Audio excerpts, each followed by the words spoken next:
Greetings, friends and followers. This is Nurses Talking. I am Del Barzi. And as always, if you like what you see and hear, subscribe. Leave us a comment. Let us know what you think. So here on Nurses Talking, we speak to nurses anywhere in the world and at any stage in their nursing journey, from students to retirees and anywhere in between. And today, I am very, very pleased to welcome Ms. Anne Llewellyn. Anne is a registered nurse. She's been a critical care nurse, a risk manager, a case manager, patient advocate. She's an entrepreneur, actually. She's got her own business going on. So welcome, Anne. Thank you, Dale. Thank you so much for allowing me to come here today and be part of this. I think it's really an important mission that you have, is to have nurses come and educate and talk to people, each other. We're talking to each other as peers. And to show, from, like you say, from the student nurse through the novice nurse to the more experienced nurse, we all can share information and help each other. Yeah. We all have a story to tell. You're right. So thank you so much for doing this. But usually, the thing I want to know from nurses, first of all, is why. Why are they nurses? So how did you become a nurse? Why?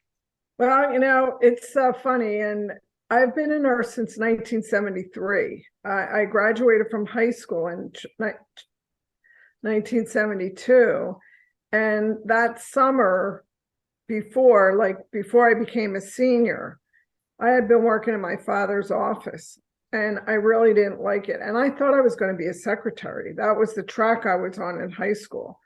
So I didn't like working in the office.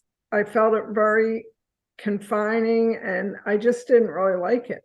So I had been down the shore. Our family took a vacation to the Jersey Shore in my junior year, and my cousin was there, and she had just finished a practical nursing program, and had been working about a year.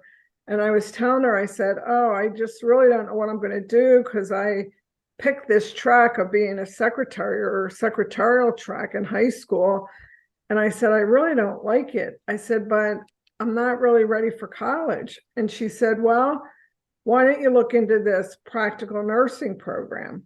It was only 1 year, and it was in Philadelphia where I lived. I could go to it. And she said, you should apply and see what happens. Now, I wasn't a great student in science and everything, but I guess I graduated from high school. So when I applied, got the application, applied for it, had to go down for an interview, and then they accepted me to the program, and I was so excited.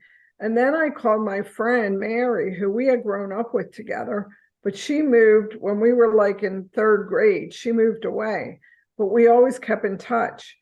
And I talked to her. I called her. I said, Mary, guess what? I'm going to go to nursing school. She said, so am I. And we were actually signed up to go to the same nursing school. Just we didn't even know each other did it. So that she was my friend. And, we actually lived in the nursing school. You could live there if you wanted to. And we had to be there early. So my family, they said, why don't you just stay there? Well, it was funny. This is a story too. Driving down the first day, they were moving me in, like how kids go to college. My parents were taking me there. I thought they were putting me in a convent, because it was a Catholic nursing school. Plus, where we had to go was this like dormitory area that was very sterile. We had a single room with a single bed and a little bureau. I'm like, this is like, is this a convent? Like, did you trick me? So, but, I didn't, and they didn't think I would like it. My parents didn't think I would do well, because we never were around anybody sick. But I really, really loved it. And I worked at the hospital where I trained. I graduated after a year, worked in the hospital where I trained, had, met some good friends, had good experience. We were well trained in the nursing program. got out, and we were very well respected in the hospital. Now, this is 1973, really 74 now when I graduated. And we were in charge, a 60-bed men's unit where we had to give out all the medication, and we were in charge, an LPN. And it really made you grow up. It really made you, we did have supervisors, we did have charge nurses that were registered nurses, but they gave us a lot of responsibility back then. And I mean, I think because I really like men, so it was on a men's unit. We had a lot of fun with the patients, and the doctors were good. And it was just a very good experience. So my career took off from there. And then in probably 76, and many of you who might have been in nursing for a long time might remember, there was like this whole thing, you have to be an RN, and we're going to get rid of LPNs, we're going to get rid of aides. We want an all RN staff, like you have to have a bachelor's degree by a certain time. So I said, well, I better go back to school because I like this and I want to stay in it. Again, me and my friend Mary, we applied to Hahnemann University, which is no longer there anymore in Philadelphia. It was an inner city hospital. And I applied to Hahnemann, and that was a 2-year program, an associate's degree program. So I got into Hahnemann and finished that program, stayed there for a number of years. It was an academic hospital, so I really learned a lot. That's where I worked in the ER. And I worked in the ER in Philadelphia too, and med surg first, but then after like a year of med surg, I went to the ER. And then when I went to Hahnemann, they hired me right into the ER. So I already had emergency room experience, and that was great experience. And just learn more and more. And then a group of nurses who were in the respiratory intensive care unit, we were all friends, and they said, oh, you should come up and work with us. You'd have a great time, into the RICU, respiratory intensive care. Yeah. So that was how I got to critical care. And, so it was a very good career, and we had fun. And that's what I hope nurses today in their careers are having fun. This is a hard job, and we're expected to do a lot. It's demanding. I know it's difficult today with staff shortages, but try to help your team have fun, even if it's bringing in pizza once a week. Or we used to put the radio on when we worked 3 to 11 shift, and there was especially on a Saturday night, we'd be working 3 to 11, and there was this dance party. And we would put the radio on, and we would be dancing in the respiratory intensive care. And patients' families would be there, and they would be laughing. I mean, we didn't get in trouble for doing that. They encouraged it because everybody was joined in, so we just had a good time. And then from there, I went into risk management, and that was a great opportunity. And that's one of the messages I also want to leave, is to always be aware that there's something more.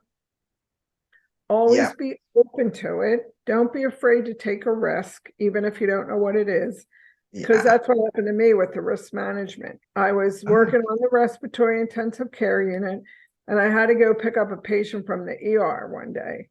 And I had worked in the ER before I went up there, so I knew the doctors.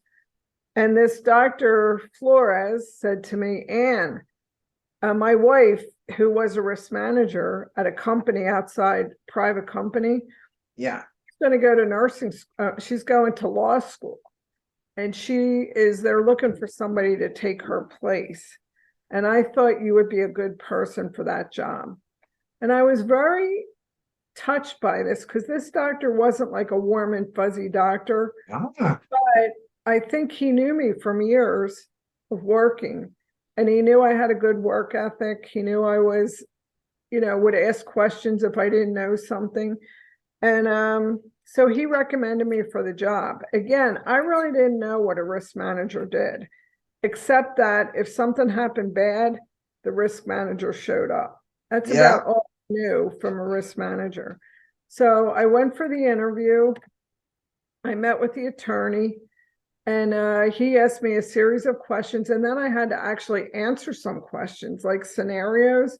What would Yeah. you do?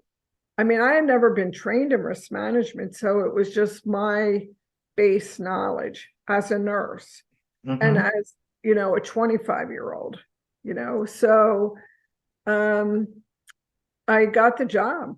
Somehow I got the job, and I worked there for 4 years before I moved to Florida. And that was very interesting because I got to see what happens outside of an individual unit. I have Yeah. always worked like most of us, we just work in our unit, in our box, but so much is happening all around us in a hospital system. And I had to cover 4 different hospitals. So Monday, Tuesday, Wednesday, Thursday, I would go to a different hospital every day, go into administration, and review all the incident reports. And if anything looked serious, where there was a problem, like the patient died or something, then I had to get involved and do a review of what happened, talk to everybody who was involved, because the most important thing in risk management is getting the details early before people forget. I Yeah. had to secure the chart, make sure the chart was secured so nobody could make any more documentation. And really, I just learned a lot. You know, we had one example was I was looking through the incident reports at this one hospital, and we had a lot of over infusions, and people were on IVACs. They were on IVACs, the IV pump. Yeah. And Mm-hmm. even though they were on an IVAC, it was an over infusion. And I was like, how did this happen? How? And Mm. so, and it was all different floors. That's what I mean. You get to see what's happening all over globally, not just ICU, the OR, the emergency room, second floor, the psych unit had an IV for some reason. So I called my boss. I said, I found this really strange thing. And, you know, I said, I'm worried. And he goes, this is serious. Tell the hospital they have to secure all the IVACs. They had to put them all, nobody could use an IVAC Use until them. they got Mm-hmm. the company. They had to get the company to come in and check it. So they checked all the IVACs and they found there was a malfunction. The batch we had was malfunction.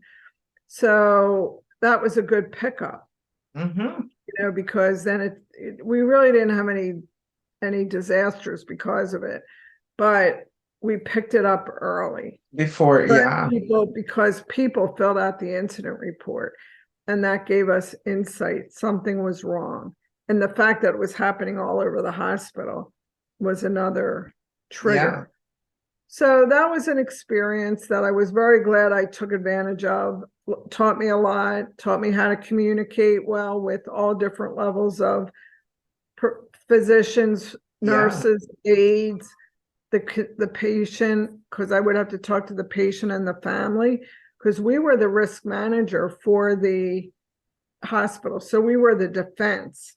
Yeah. And we wanted to, again, you know, this culture of safety we talk about now, they didn't have that then, but we still tried to minimize the risk by Yeah. telling the people what happened, explaining what we were going to do to fix it. So we didn't have a lawsuit. And a lot of times that helped. So it helped me understand that conversation that we had to have instead of like, oh, covering it up. Don't tell Yeah. anybody. No, we have to tell everybody so everybody Yeah. knows what happened. So from then I got married. That's when I got married in 1988, moved to South Florida.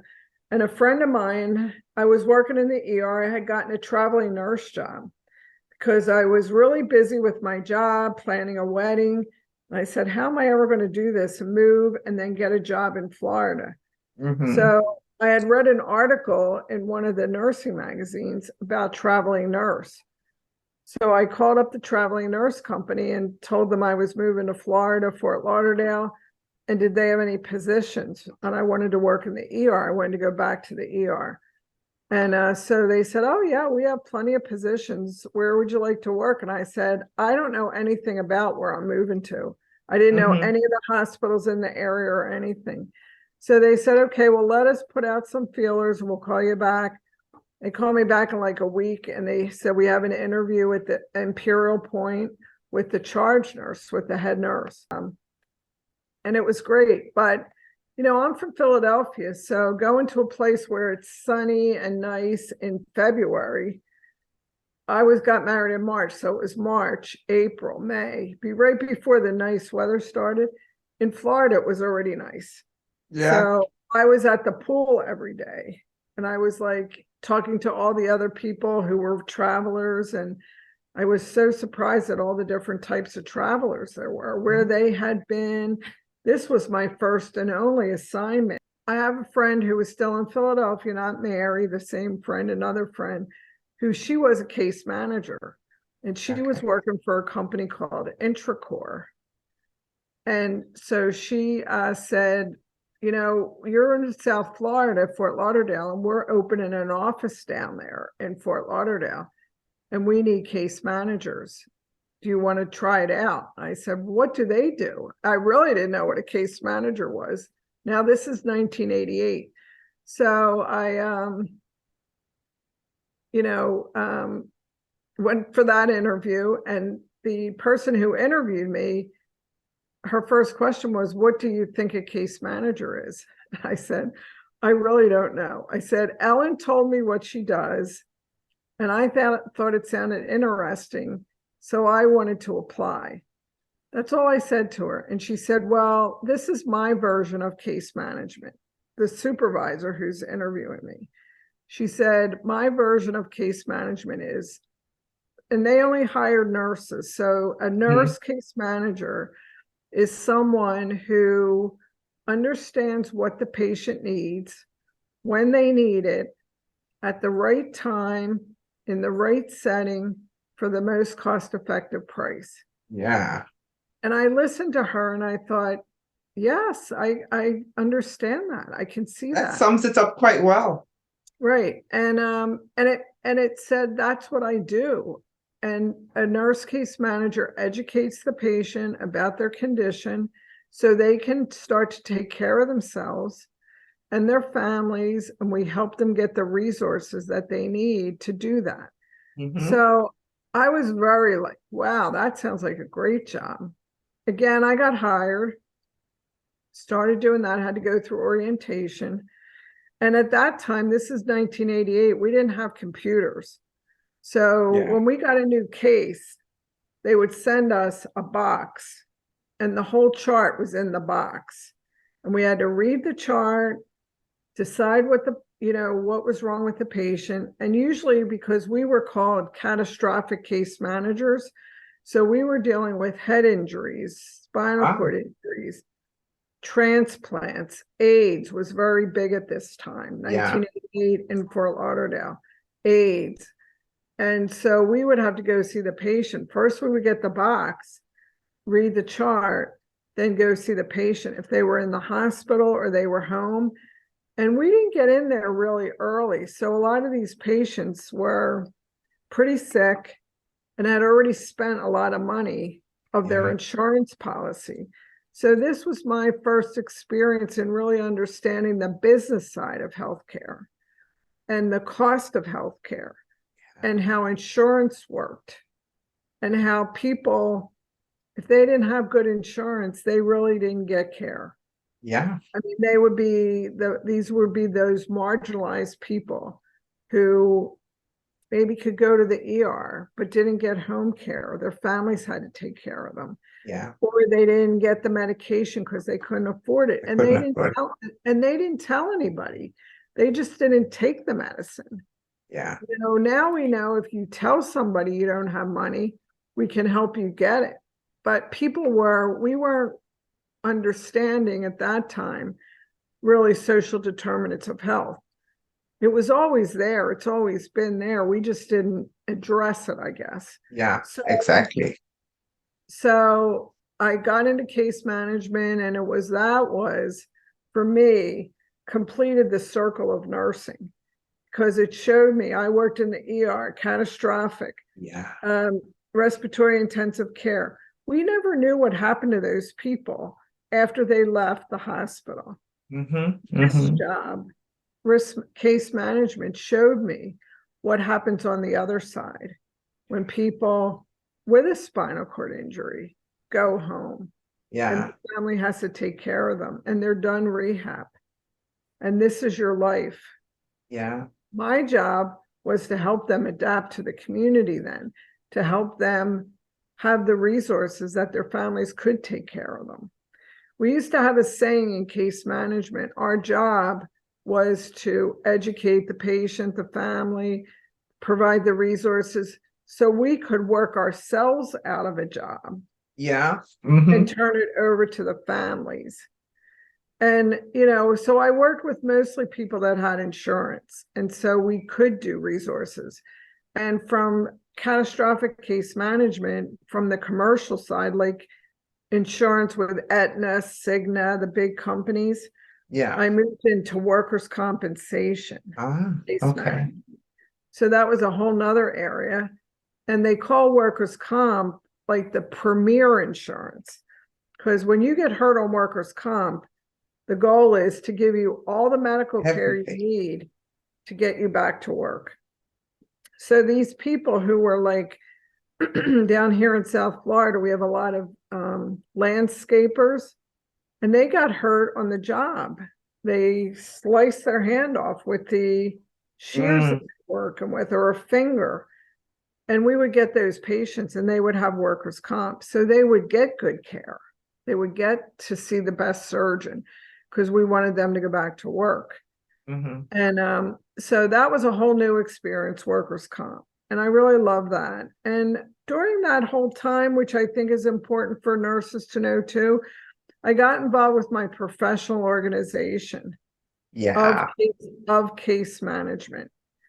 And doing that really helped me understand about how important belonging to your professional organization was. I started in the South Florida Case Management Network as the program chair. I just volunteered to be on a committee to help with that. Yeah. And then I ended up being the chair of that committee.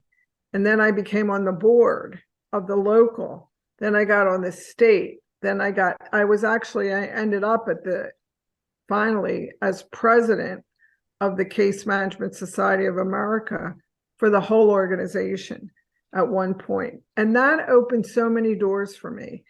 We went to Washington, D.C. and talked to, at the time, Nancy Pelosi, and we talked to the Surgeon General, because I was part of this professional organization, national organization, that was there to represent case management and patients.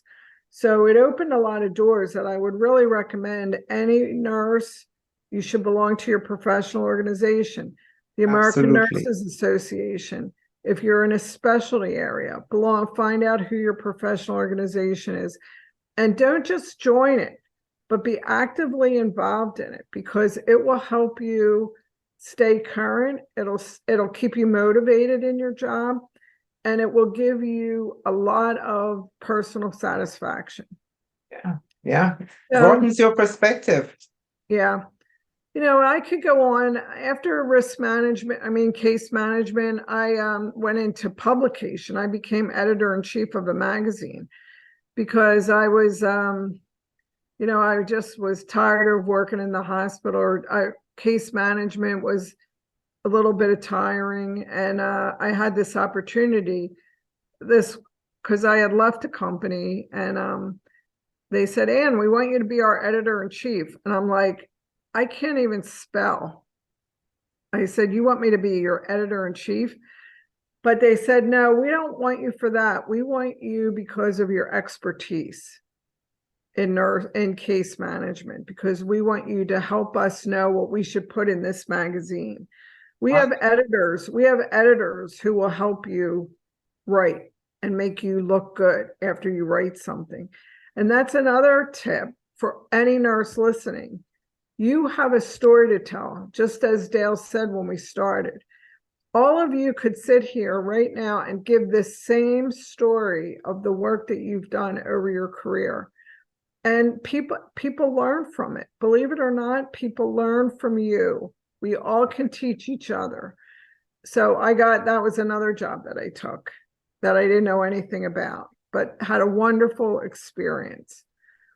And then I got sick. In 2014, I normal, never even had a headache, and was in a little car accident, and I had to go to the ER, and because there was a car accident, they said, let's get a CAT scan. I didn't really hit my head, but they got the CAT scan, and I had a brain tumor, a central nervous system brain tumor. We went to a small community hospital near my house because we didn't think it was serious. We just, are you okay? Do I have a concussion maybe?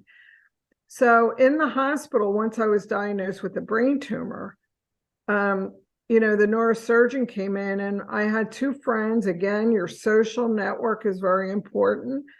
Two friends came to see me that day. They were a nurse case manager, and one was a patient advocate. She was a social worker. So they were in the room when the neurosurgeon came in, who was going to see me. And he walked in the room and said, who are they? And my husband said, they're our friends. They're here just to help. They're nurses. Okay, well, they can stay, but they can't take any notes. He thought they were attorneys. And we said, no, they're nurses, and they're just here to help us. So he went on and told me what he was going to do a biopsy of the brain tumor, test it, and then give it to an oncologist who would then treat me for that. And we were okay. And we're going to do this probably tomorrow, okay? And then he left.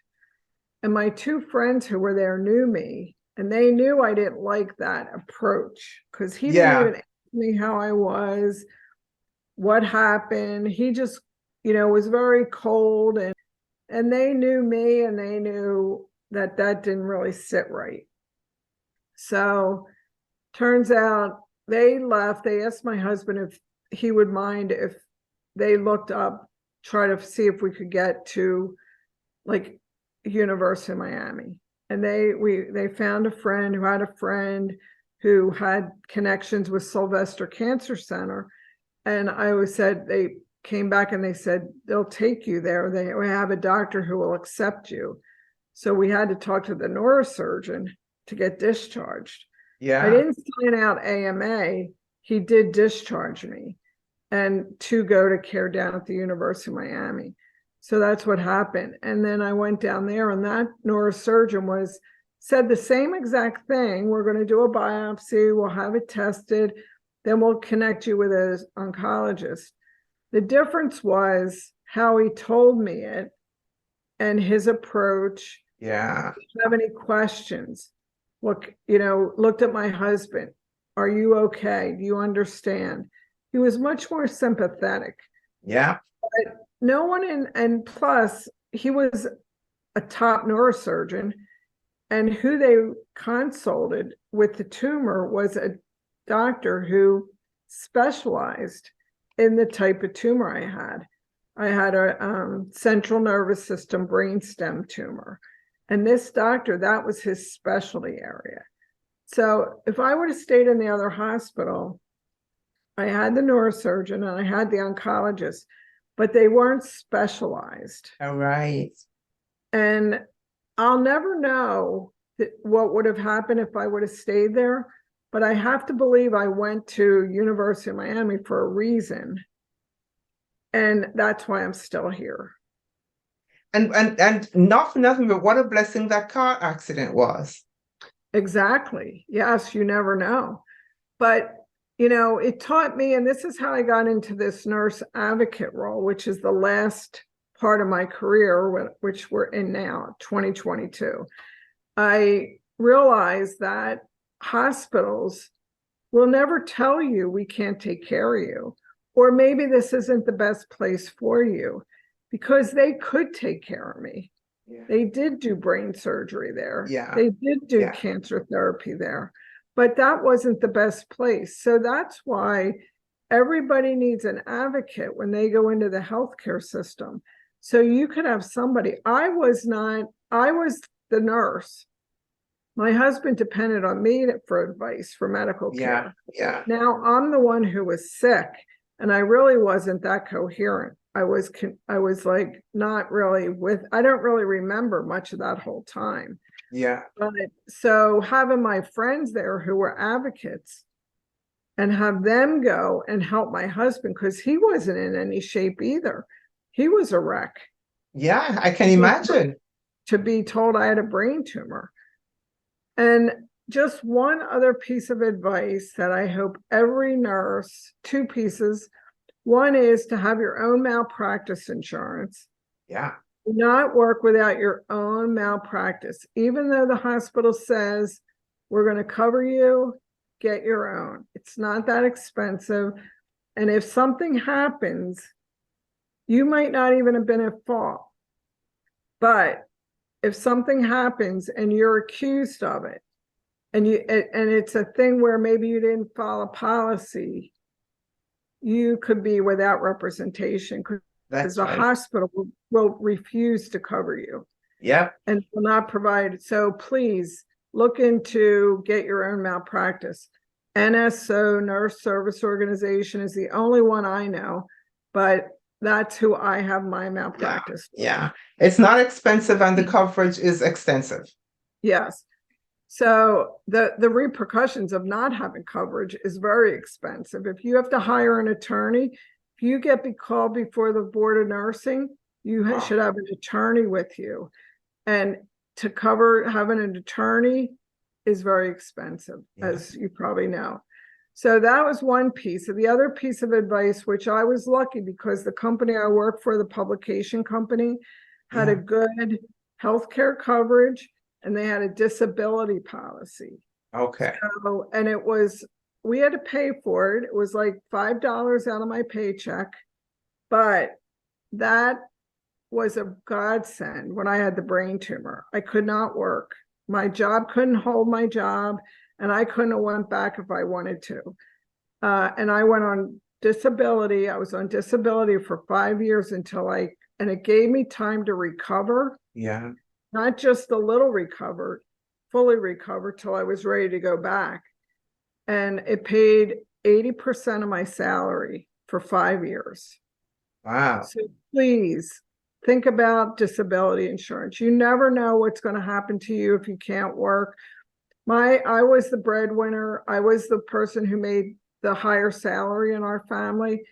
We would have had to sell our house to pay for medical bills because everything is like you have a copay with your insurance. Yeah. So, and with medicines, the chemo drugs were very expensive. So, please think about those two things, your own malpractice and disability insurance. Yeah. Yeah. And I'm really glad you brought that up because that is something that does not often come up as I speak to people. And we kind of gloss over those things, but that's very, very important. Yeah. They're things you may never, ever need. That's what insurance is. You may never need it, but if you need it, you really need it. And I, for 5 years, didn't have to worry about, I wanted to go back to work and I tried to do things, but I physically couldn't go back to work. And nobody would hire me because they knew I had a brain tumor. So that was another issue. And so I never really did go back. That's when I started my own company too, as a nurse advocate. And as a nurse advocate, I work with people directly. I contract with the patient or the family directly. They pay me cash or check or Zelle or whatever. And I go to doctor's appointments with people, find out what's happening. I had a case for like a good 2 years of a woman who was 95 years old and her family lived up north. She lived down here and the sons, because she would call and say, "Oh, I'm dizzy. Can you come down here?" They would jump on a plane and come down here. And they really couldn't do it after a while. They had to work. So they talked to somebody who knew somebody who said, "Why don't you get a patient advocate?" And the company who they talked to, they asked me if I would take the case. And I really went to all her doctor's appointments. And then I would call the sons and update them so they would know what was going on. So it's peace of mind for people. Exactly. And this is a new emerging area. It's called patient advocacy. So if anybody wants to know about it, I'd be glad to talk about that sometime.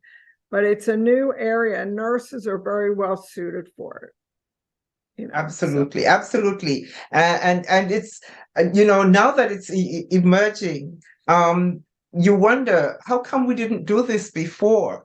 Because very often patients are intimidated by going to the doctor. They don't ask, and very often they don't know what to ask. Yeah. And so they accept what's told to them, and very Well, often it has, don't understand. right. It has been around for a while. Um, Really, it has been. If you look at the history, it's been around for Hmm. quite a while, but it's taking off more. And I think it's taking off more now because people have to pay more for their health insurance. It's more complicated. Yeah, And now people are recognizing that they do need help. yeah, And yeah, before people thought, well, my doctor will tell me this, yeah. or the nurse will tell me this. But then they realize the doctor and the nurse don't tell them this. And I don't know what the hell I'm doing. And so they hire somebody.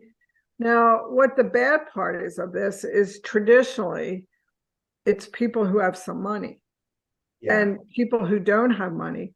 But there are a lot of new programs coming up, and people who listen to this might be in areas across the country where they have community health workers.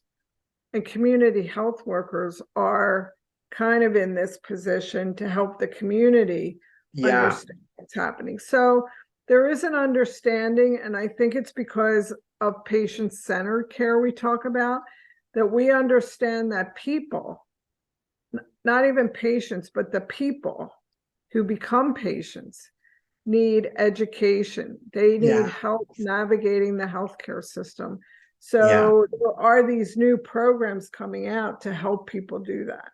And yeah, that's where this comes from. yeah. One of the Yeah. things we talk about, and we're hearing a lot about, is a lot of burnout regarding nurses. And one of the questions that I ask is, can we, why are we having so much burnout? Did we always have it and just not pay attention? Or is it that there's more stress now than there used to be? Are we not recognizing the signs? What do you think? Probably a little bit of everything. I mean, you just heard my story of how many different jobs I had and careers I had. And, that's the beauty of nursing, because it wasn't looked at as job hopping. It was looked at progression of my career. Hmm. So I think people who take advantage of the career, I was never burned out. I mean, when I felt like I was getting, like, maybe from that risk management job, I was tired of working in the hospital, 3 to 11, days, 3 to 11, 7 days a week, overtime, that I knew I got to do something else. And then I had the opportunity to do something else.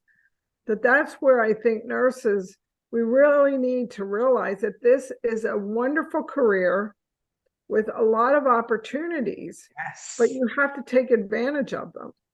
They won't always come to you. So that's why belonging to your professional organization, you go to a meeting and you meet people, you meet vendors, you meet people that are doing a lot of different things in healthcare. And you learn that it's a much bigger career than the bedside nurse themselves, or a Absolutely. nursing home nurse, or whatever. And you just have to keep your eyes open, your ears open, investigate, because the burnout will happen. I mean, maybe wouldn't even define it as burnout, but I was more jaded. And that might be burnout. That's maybe what Yeah. burnout is, Yeah. Yeah. But Yeah. so I guess I would say it was always there. But when I realized it, I knew it was time to move, to go to a new location, Yeah. and Yeah. learn something new. Keep yourself stimulated. I think that's so important. Yeah, it is important because it is a very energetic and a very exciting profession. And I think very often we come in and there is the excitement and the energy, and then sometimes it just, it becomes routine, or it becomes you get into this into this routine and lose a bit of that excitement and a bit of that energy, and And your rules. we're all We're all human. human, Exactly. and healthcare is a very demanding field. And, so we have to work together. That's why they say we're all in this together. Mm-hmm. Your Mm-hmm. friends like you might need to take a mental health day tomorrow because you really need a break. Yeah. Like Yeah. take the day off, like not punitively, but just why don't you take tomorrow off? We'll get somebody to cover for you. Yeah. Because you've been working We, a lot. Look at what everybody went through on COVID. yeah. I mean, we blame COVID for a lot, but it's opened up this dialogue today Mm-hmm. to allow us to realize we're human and that we have limits and that we need to recharge. Yeah. Yeah. So, Yeah. We need to look at ourselves, look at each other, look at our team in a different way. In a different way. Yeah. right. Yeah. And I can't thank you enough for this conversation. It's been stimulating. It's been lovely. I've loved listening to your experiences and where it has taken you. But thank you so much. I'm so glad to be here. And I would love to come back and talk about nurse advocacy if people are interested in that. Absolutely. And because it is really a nice field, you already are trained for it. Think about you're trained to do this. This is Yeah, what you we already do. We trained. are advocates as nurses. So, Mm-hmm. and it's a nice job as you move forward in your career. And you can do it part-time. You can take 1 or 2 cases, and it's something as you even retire, you can do it and come back and but you always got to keep your malpractice insurance. And Yeah. so there are some rules to it, but yes. So I would love to come back and talk about that someday. I would love to have you. Thank you so much, Anne. Okay.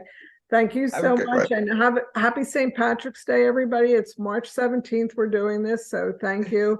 And Dale, you're doing a great job by helping nurses realize how valuable they are and what their opportunities are. So thank you for that. Thank you for saying that. Thank you so much. Okay. Bye-bye.